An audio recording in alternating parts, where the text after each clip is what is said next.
j'étais en train de faire mon démoulage de résine quand je me dis, mais je pourrais continuer justement avec ces couleurs or, argent, même là, cuivre, pour faire des pendentifs, bijoux en tout genre, hein, des bagues. Oui, je pourrais continuer. On m'a déjà proposé ça, j'en ai jamais parlé. Mais c'est vrai que ça fait partie justement de l'identité de la personne.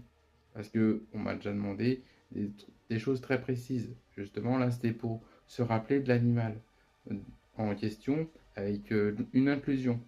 Voilà.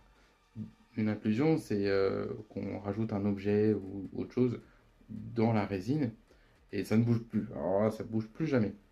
Et justement, utiliser la force de la résine qu'on a pour incorporer des choses et qui ne bougeront plus jamais, vraiment à moins de le casser en millions de morceaux, ça ne bougera plus. Pour faire justement des choses uniques, avec des souvenirs à l'intérieur. Donc, cette année, je pense qu'en plus faire des touches, des keycaps, faire aussi des bijoux, des petits pendentifs. Je sais qu'il existe plein de bijoutiers qui fournissent uniquement les accroches, ou peu importe, en clips ou même des accroches directement.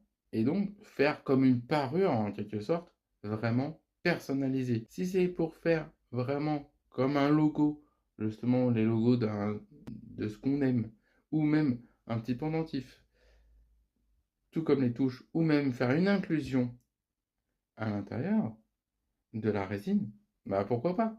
Dites-moi en commentaire, exemple, un test d'un pendentif avec une inclusion d'un objet précis ou d'une pierre ou peu importe. Voilà. Dites-moi et je testerai ça dans les prochaines vidéos. Allez, sur ce, à plus, je retourne à